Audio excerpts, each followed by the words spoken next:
Hello and welcome to another edition of the Eternal Spirit Show with me, Paul Salmon. I'm a psychic medium and my guest today is Kevin Dowe from Auric Interpretations. Hello Kevin. Morning. Lovely to see you because we have met a few times We have, over yes. the years. And last time we met at the Felixstowe Mind, Body and Spirit That's right. Festival where you did take my Auric photograph. Yeah. Now, for those who don't know, what is an aura? An I know aura, it's difficult, it's a big one to ask you. an aura is the metaphysical part of the outside of you. It's the energy that surrounds you. It's your consciousness. It can be seen, felt or experienced. And a typical example is that you're standing in a room, someone walks behind you, you haven't heard, but you turn around. Why do you turn around? Because your aura sensing is telling you that there's someone there. That might be like, dislike, love at first sight. Yeah. Oh, right. So we may have all felt this in our lives, but maybe a lot of us just don't know Very much so. maybe the scientific approach of what it is. You see, I can actually feel auras, Yeah. but I can't see them in real life. But I believe people can, can't they? That's right. There's no hard and fast rules to seeing, feeling or experiencing auras. Yeah. We teach many people different ways. For some people, just looking and closing their eyes and seeing a reflection. For others, it's feeling. We just ask, what do you feel? And for another person, they can actually feel the space. Healers, particularly with sensitive hands, can walk into the space and they can sense and feel that. All right. Is that where we get the psychic knowledge from as well? Because we can, maybe not mediums, but well, mediums as well, but psychics can pick up on the auras and it's got information. Very much in so. them as well. Very much so. So there's a lot going on, Kevin. We tend to not go with our feelings this day and age, and what we quite often find is that people that feel their way will express and understand aura information very, very easily. For those that are in the left brain and in the educational brain, they tend not to pick it up, so we have to teach them basically to let go and just to feel with the heart and to be expressive more. You're actually from Aura Interpretations, your website. I said Auric at first. So you interpret auras and you do it with a camera, That's which correct. is, like I said, you took my photograph in Felixstowe. Yeah. But before we show the photograph and talk about the camera, how did you get into this? Many years ago, or over the years, I've had many spiritual psychic experiences. I can never really put my finger on them. It just happened. And about 9-10 years ago, I went to a Mind, Body and Soul show, and I see one of these cameras. I thought, I don't know, I felt led. I had to go and have a reading. I had it done. It should have been a 15-minute reading. An hour later, we were still talking, and the lady said to me at the time, she said, "You'll be doing this for me in a year's time." At that time, I thought it was that no way, no how. I didn't have the confidence to speak openly. It was unbelievable to me, rightfully enough. In a year's time, I was doing it. So you're speaking more and it's sort of changed your life then? Very much so. It's led me into many different paths. Yeah.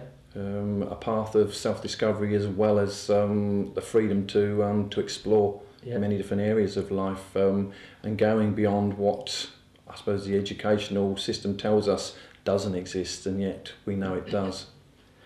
Let's have a look at my photograph you took and maybe explain, give me a little brief interpretation of the photograph you took of me. Okay, that's fine. Right, so Kevin, we've got my photograph here, which you took of me, with a little information chart. Maybe you could interpret my aura. I must admit, I was thinking of Christ at the time, thinking I might get a pure light surrounded with pure light, but I didn't. I got red. There's many different ways of reading an aura. There's so much information, depth of colour, where the colour is, how big the aura is the colour bright, is it rich, where is the depth, what's below it. There was so much.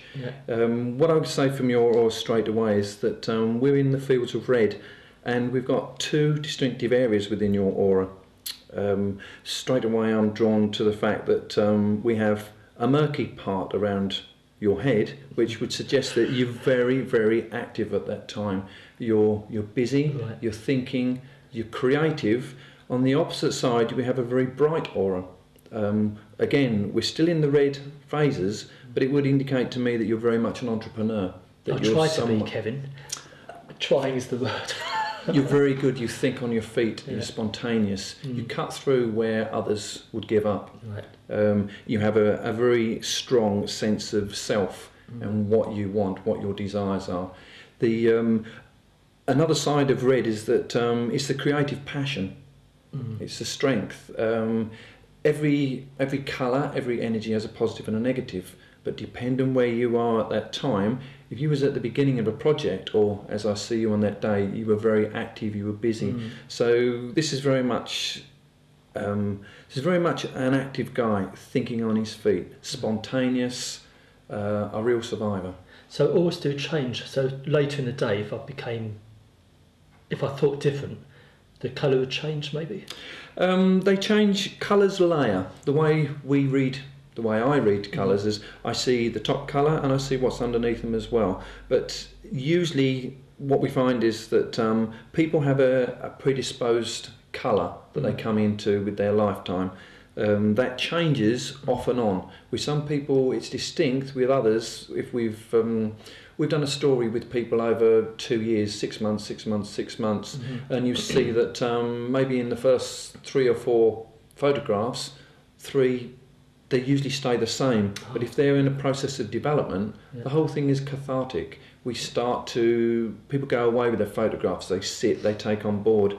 We may give them something that they might not like to take on board at that time, but actually sitting in their own private space, they can actually own that. And if it's something that is a personal thing that's gone on, it's really deep, it's quite difficult for someone to give that to you, a stranger, and for you to work with that straight away. So were you trained in interpretations, or is it a natural gift as well? I was never trained to do this, but I am a trained psychotherapist counsellor. Oh, right. So the two go hand in hand very well. Yeah. So if I've worked with someone that obviously has some really difficult things to process, actually having the skills to know how to support that person after the reading has gone on, and to point them in the right direction so they get the right help and support. There must be a lot of self-satisfaction then with what you do, your work. I've been asked that question many times, and to me it's like being a kid around a Christmas tree. To see, to meet people the first time and actually think, what will their aura be? What I'm seeing is not always what they think they're displaying. So to think on my feet and to actually be able to embrace that person's energy, it's not always easy, because a person can be closed, others can be very open. So we gently feel our way into the person's energy, and what is there will present itself. So Kevin, let's talk a little about this camera of yours. Now, it doesn't look the average type camera to me. It looks rather just like a box, which it is. But how does it work? It's quite a complex system. We have here a biofeedback plate, of which we have 2. How the system works is it picks up bioresonance, the electromagnetic frequencies of the body, and what it does, it takes the information into the camera. The front part of the camera, the white box that we see sitting beside me, is a computer with light emitting diodes. On the back of it we have an industrial Polaroid camera. What happens is the information is fed into the camera, and it resonates with the colours and the colour frequency responses of our emotions. Max Lucia was a guy that you can do colour test online. He was a colour psychologist, and he set the colours down many years ago. The camera takes a photograph, drops a mirror down, and then while the plate is still malleable, it projects the colours onto the photograph. So there's 2 ways that this camera works. One, it's picking up the electromagnetic energy of the body, and 2, it's taking the photograph of the person to place them in the shot. So my understanding to date is that you can't really use a camera singly on its own to take all the information, the colour information. Right. You can use a standard camera to capture the aura, which you can see on my website quite clearly, but to actually get the colour information, that's a process that needs a dual setup. And don't come cheap either. I won't ask you how much they are. Certainly don't. But it's a valuable bit of equipment. I remember when you took my photograph, I had to put a hand on each of those magnetic plates, didn't I? Yeah. Excellent. And I believe you do workshops and you take this camera to different places and give talks. We do healing groups, spiritualist churches. The sky's the limit to what we do, because the system, not only this system but the new system now is live aura. And what we're able to do is to demonstrate what we perceive with the technology to be the act of healing. Right. So there's a vast learning curve with this now. Energy, everything has an energetic signature, whether that's from a crystal, a piece of fruit, a live plant. There was an old experiment that was done years ago where they cut, it's called the phantom leaf effect, and they photographed a leaf with the early Curlian photography, and then they cut a piece off the leaf and photographed it again. Surprise, surprise, the part that was cut off still existed in the electromagnetic field of that leaf. Right. But I believe there's a new way of filming auras. There is. You'll have to tell me about this because I know nothing about this whatsoever. It's software orientated, right, in as much as it takes the information from the blue plates, the biofeedback plates, and it places it into a software system. But what it does, it gives us many possibilities. We can project this up onto a live stage, which we've done in live shows. It gives us the ability to demonstrate light frequencies, which are magnetic resonance. Light split from the sun is both sound and light. So instead of taking one photograph, is it like a video film? That's right. It works at 16 frames per second. Our average camera works at 24 frames per second. Right. So it's very close to a modern video. But just slightly more jerky than that. The difference is that there's a vast amount of information going in via the camera, via the feedback plates. So I could be sitting here moving, if you like, and it could be photographing me. And would I see the colours change a bit? Very much so. You see lots of changes going on. Really? There's lots of links on the website, which you'll be able to see demonstrations of that. Well, give that a mention. The website address. The website is www.aura-interpretations.com. Right. Or if that's too much for you to remember, contact me here at Eternal Spirit Show. I'm sure people will get in touch. What's the future hold? Where do you think we're going next, Kevin, after this next way of filming auras? Have you got any idea? There's some real challenges going on with aura. We're living in a world now that is actually recognising that we are not just a physical shell of the body, that we are an energy-based reality.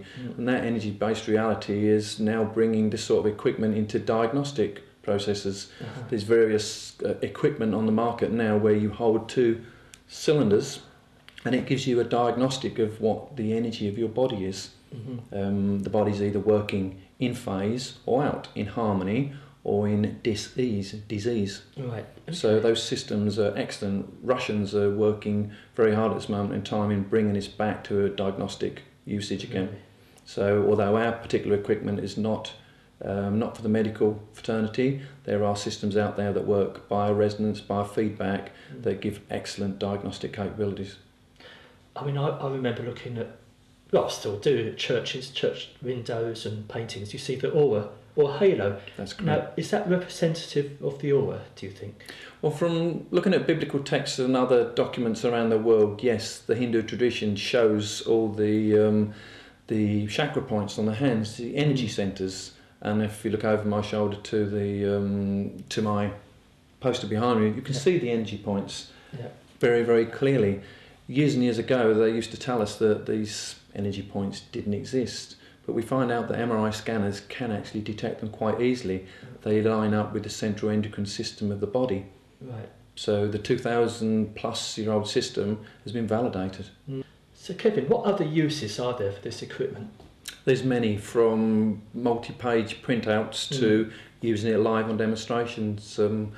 I guess a good example of that, 2 years ago, I was very lucky to be recruited by Tony Stockwell. I was asked to co-present a live show to a live audience. I've never done anything like that before, but it was an incredible experience. We took people out of the audience, we put them live on stage, and I was able to demonstrate the act of healing using the process of the camera with two auras showing the interaction between the two.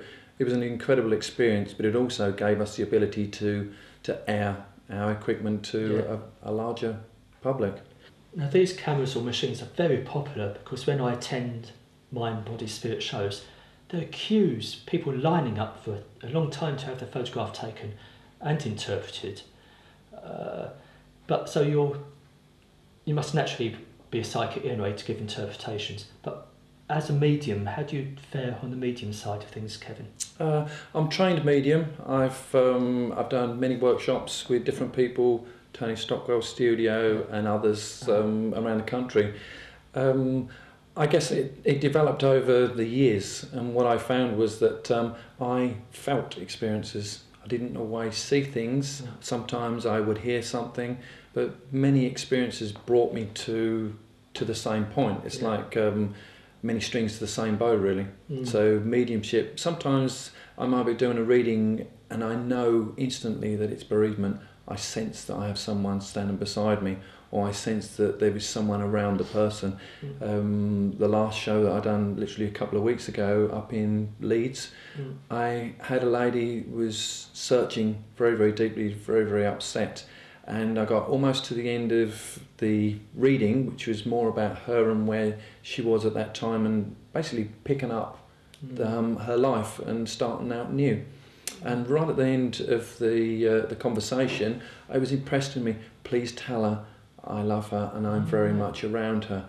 And I went into another reading for another 5 minutes after that point. Even though it was time for me to move on, it was important at that time to honour the information that was offered to me, so it was appropriate. The lady was so pleased, as was her friend that came with her, that that was what she was looking for. So that's like a healing process for her, wasn't it? Very, very much so. From that she could move on, maybe. Very much so. Have you got another little story to tell us about? I mean, is there one dramatic picture that sticks in your mind, for instance?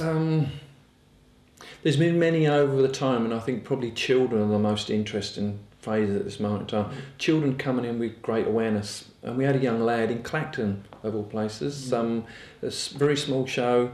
It was a great experience. Lots of people.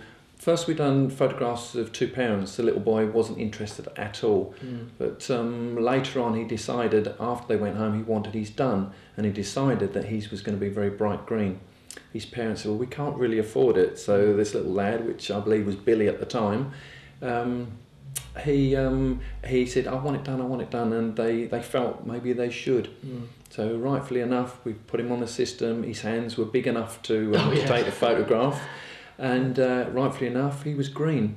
But he then went on to tell us many things about his parents and the grandparent that was no longer with them. Wow, amazing. So yes, his ability was far beyond what his parents had perceived, but the benefit was that in the past he used to get up in the middle of the night and he'd be sitting praying on the bottom of his bed. Good grief. And they didn't understand what he was doing. From having the aura photograph done, they could see that when he gave them something, there was a greater element of truth about it than they had perceived previously. So he was a very psychic little lad. And others the same. I guess the most obvious one is a couple of weeks ago, again, same show. A guy and his girlfriend came and had their photograph done. For whatever reason, we couldn't do both of them. It was at the end of the show, doors were closing, etc. So I said to him, if you come back tomorrow, bring your photograph with you. I'll do your reading in the morning. He came back in the morning. Unfortunately, he'd forgot his photograph. So it was like, okay, what am I going to do with this? I sent him away. I said, come back in about 10 minutes. Let me think about this for a few moments. So I just chilled out for a few moments and meditated on it. And I thought, psychometry, set of keys. So I asked him back. He came onto the stand, and I asked him. I said, if you've got a set of keys or something personal, I'd like to hold it and I'll do your reading that way. So he said, is that possible? So I said, well, it's the first time I've done it for a long, long time, but I'll give it a try if you're willing. We sat. I gave him some incredible stuff that the guy's face, he almost fell off his chair. You know, he was amazed, and so was I, to be quite honest, because I hadn't trusted myself to use that method of working. Psychometry is an excellent tool, and it's another string to the bow. Right, Kevin, outside of all this holistic cameras and what you're about, have you got time for hobbies or anything else? I certainly have. I love to walk. Lake District is a place I love. It's very close to my heart. I have dogs. I spend a lot of time walking with them. But I'm also into anything and everything that's outside of the norm. You know, my life has been full of experiences, and they seem to be coming to a focus point. Where do you think you're headed?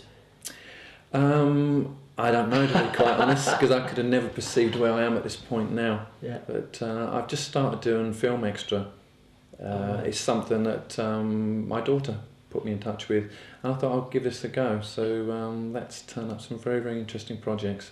Right, that's a whole nother show then, maybe. That's a whole nother show. Kevin, thanks for being my guest today. It's been enlightening learning about your equipment and the oars. And thanks for watching. Goodbye and God bless.